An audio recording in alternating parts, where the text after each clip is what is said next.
பீகார் தேர்தல் கூட்டணி குறித்து காங்கிரஸ் தலைவர் மல்லிகார்ஜுன கார்கேவுடன் ராஷ்டிரிய ஜனதா தளம் கட்சியின் தலைவர் தேஜஸ்வி யாதவ் தலைநகரில் இன்று ஆலோசனை நடத்துகிறார். இன்னும் 6 மாதங்களில் பீகார் சட்டப்பேரவைத் தேர்தல் நடைபெறவுள்ளதாக தேர்தல் ஆணைய வட்டாரங்கள் தெரிவிக்கின்றன. இந்த நிலையில் தேஜஸ்வி யாதவ் தில்லிக்கு இன்று அதிகாலை சென்றடைந்தார். அங்கு அவர் காங்கிரஸ் தலைவர் மல்லிகார்ஜுன கார்கேவுடன் பேச்சுவார்த்தை நடத்துகிறார். இதற்கிடையே தேசிய ஜனநாயக கூட்டணியுடனான உறவை முறித்துக் கொள்வதாக ராஷ்டிரிய லோக் ஜனசக்தி கட்சி அறிவித்துள்ளது. பாட்னாவில் அம்பேத்கர் ஜெயந்தியை முன்னிட்டு கட்சியின் தலைவரும் முன்னாள் மத்திய அமைச்சருமான பசுபதி குமார் பராஸ் இந்த அறிவிப்பை வெளியிட்டார். கட்சி ஊழியர்களிடம் உரையாற்றிய அவர் பாஜக தலைமையிலான தேசிய ஜனநாயக கூட்டணியில் நீடிப்பதில் எந்த மதிப்பும் இல்லை என்று கூறினார். பீகாரில் தங்கள் கட்சிக்கு மதிப்பளிக்கும் ஒரு புதிய கூட்டணியை கட்சி ஆராயும் என்று பசுபதி குமார் பராஸ் கூறினார். கர்நாடகத்தில் நள்ளிரவு முதல் லாரி உரிமையாளர்கள் வேலைநிறுத்த போராட்டத்தில் ஈடுபட்டுள்ளனர். இதனால் பல்வேறு பகுதிகளுக்கும் பொருட்களை எடுத்துச் செல்வது பாதிக்கப்பட்டுள்ளது. கர்நாடகத்தில் எரிபொருள் விலை உயர்வு மற்றும் சுங்கச்சாவடி ஊழியர்களின் தவறான நடத்தை உள்ளிட்டவற்றை கண்டித்து கர்நாடக மாநில லாரி உரிமையாளர்கள் மற்றும் முகவர்கள் சங்கத்தின் கூட்டமைப்பினர் நள்ளிரவு முதல் காலவரையற்ற வேலைநிறுத்தத்திற்கு அழைப்பு விடுத்துள்ளனர். கர்நாடக மாநில லாரி உரிமையாளர்கள் மற்றும் முகவர்கள் சங்கத்தின் கூட்டமைப்பு கர்நாடகாவின் மிகப்பெரிய போக்குவரத்து அமைப்பாகும். இதில் கிட்டத்தட்ட 6 லட்சம் லாரிகள் பதிவு செய்யப்பட்டுள்ளன. 196 லாரி சங்கங்கள் உள்ளன. சுமார் 6 லட்சம் லாரிகள் இயக்கப்படாது என்பதால் அத்தியாவசிய பொருட்களுக்கான தட்டுப்பாடு பல்வேறு பகுதிகளிலும் எதிரொலிக்கும் என்று எதிர்பார்க்கப்படுகிறது.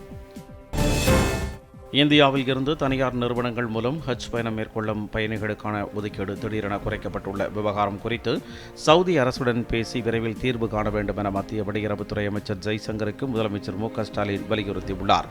இதுகுறித்து அவர் வெளியிட்டுள்ள சமூக வலைதள பதிவில் சவுதி அரசின் இந்நடவடிக்கை ஆயிரக்கணக்கான இஸ்லாமியர்களை பரிதவிப்பில் ஆழ்த்தியிருப்பதாக குறிப்பிட்டுள்ளது. 5 நாள் விடுமுறைக்கு பிறகு இன்று தமிழ்நாடு சட்டப்பேரவை மீண்டும் கூடியுள்ளது. காலை 9:30 மணிக்கு அவை கூடியதும் தற்பொழுது கேள்வி நேரம் நடைபெற்று வருகிறது. கேள்வி நேரம் முடிந்ததும் செய்தி மற்றும் விளம்பரம், எழுதுபொருள் மற்றும் அச்சு, தமிழ் வளர்ச்சி, மனிதவள மேலாண்மைத்துறை மீதான மானிய கோரிக்கை மீதான விவாதம் நடைபெறவுள்ளது. விவாதத்தில் பங்கேற்று பேசும் உறுப்பினர்களின் கேள்விகளுக்கு துறை சார்ந்த அமைச்சர்கள் பதிலளிக்க உள்ளனர். இம்மாதம் 29ஆம் தேதி வரை சட்டப்பேரவை கூட்டம் நடக்க இருப்பது குறிப்பிடத்தக்கது. அதிமுக செயற்குழு கூட்டம் அடுத்த மாதம் 2ஆம் தேதி நடைபெறும் என கட்சியின் பொதுச் செயலாளர் எடப்பாடி பழனிசாமி அறிவித்துள்ளார். சென்னை ராயப்பேட்டையில் உள்ள கட்சி தலைமை அலுவலகத்தில் மாலை 4:30 மணிக்கு 2ஆம் தேதி இக்கூட்டம் நடைபெறும் என தெரிவித்துள்ளார். செயற்குழு உறுப்பினர்கள் அனைவரும் தவறாமல் இக்கூட்டத்தில் கலந்து கொள்ளுமாறும் எடப்பாடி பழனிசாமி வலியுறுத்தியுள்ளார். தமிழகத்தில் அடுத்த ஆண்டு நடைபெறவுள்ள சட்டமன்ற தேர்தலில் அதிமுகவும் பாஜகவும் கூட்டணி அமைத்து களமிறங்க முடிவு செய்துள்ள நிலையில் நடைபெறும் அதிமுகவின் செயற்குழு கூட்டம் முக்கியத்துவம் பெறுகிறது. மலேசிய மன்னர் சுல்தான் இப்ராஹிம் அழைப்பை ஏற்று சீன அதிபர் ஜி ஜின்பிங் அரசுமுறை பயணமாக இன்று மலேசியா செல்கிறார். வருகின்ற 17ஆம் தேதி வரை பயணம் மேற்கொள்ளவிருக்கும் ஜி ஜின்பிங் மலேசிய பிரதமர் அன்வார் இப்ராஹிமுடன் பேச்சுவார்த்தை நடத்த உள்ளார். அப்போது இருதரப்பு ஒத்துழைப்பு மற்றும் பரஸ்பர ஆர்வமுள்ள பிராந்திய மற்றும் சர்வதேச பிரச்சினைகள் குறித்த கருத்துக்களை பரிமாறிக்கொள்வர் என கூறப்படுகிறது. சீனாவுடனான உறவுகளை வலுப்படுத்த மலேசியா உறுதியாக உள்ளது என்று அந்நாட்டு வெளியுறவு அமைச்சகம் தெரிவித்துள்ளது.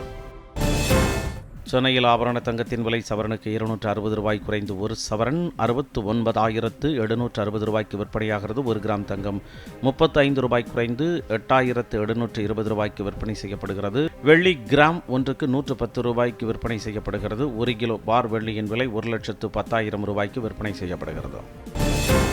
அமெரிக்காவில் இறக்குமதி செய்யப்படும் செமிகண்டக்டர்களுக்கான வரி விகிதம் அடுத்த வாரம் அறிவிக்கப்படும் என அந்நாட்டு அதிபர் டொனால்ட் ட்ரம்ப் கூறியுள்ளார். அமெரிக்காவின் வெஸ்ட்பாம் கடற்பகுதியில் இருந்து வாஷிங்டனுக்கு திரும்பும் வழியில் விமானப்படை விமானத்தில் செய்தியாளர்களிடம் பேசிய அவர் செமிகண்டக்டர் துறையை பொறுத்தவரை சில நிறுவனங்களுக்கு ஆதரவான நடவடிக்கைகள் இருக்கும் எனவும் அறிவித்தார். கடந்த சில நாட்களாக வரி விதிப்பு குறித்த அறிவிப்புகளை அதிபர் டொனால்ட் ட்ரம்ப் தொடர்ச்சியாக வெளியிட்டு வருவது குறிப்பிடத்தக்கது.